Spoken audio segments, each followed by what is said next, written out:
தேசிய ஜனநாயக கூட்டணி எம்பிக்கள் குழுவினரின் கார்கள் அடுத்தடுத்து மோதிக்கொண்டதால் பரபரப்பு ஏற்பட்டிருக்கிறது. சின்னியம்பாளையம் அருகே ஆர்ஜி புதூர் பகுதியில் விபத்து ஏற்பட்ட நிலையில் ஹேமமாலினுடைய கார் பின்பகுதி சேதமடைந்திருக்கிறது. கோவையில் இருந்து கரூர் சென்றபோது ஹேமமாலினியின் கார் சேதமடைந்திருக்கிறது. விவரங்களோடு செய்தியாளர் சந்தோஷ் இணைகிறார். விவரங்கள் சந்தோஷ். அந்த கரூர்ல நடந்த அந்த துயர சம்பவத்திற்கு விசாரணை நடத்துவதற்காக தான் இந்த ஹேமமாலினி தலைமையிலான இந்த பாஜக கூட்டணி கட்சியை சேர்ந்த எம்பிக்கள் இன்றைக்கு டெல்லியிலிருந்து காலையில கோவை வந்திருந்தாங்க.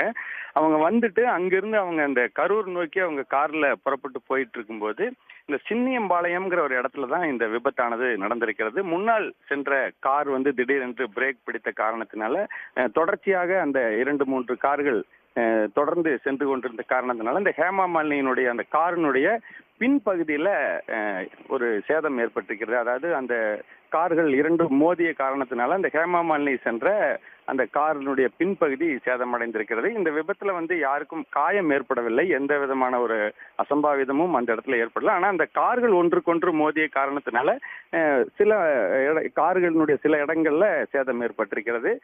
தற்பொழுது இந்த காலை இங்கிருந்து இவங்க கரூர் நோக்கி செல்லும் பொழுதுதான் இந்த சின்னியம்பாளையம்ங்கிற இடத்துல இந்த விபத்தானது நடைபெற்றிருக்கிறது. விவரங்களுக்கு நன்றி சந்தோஷ்.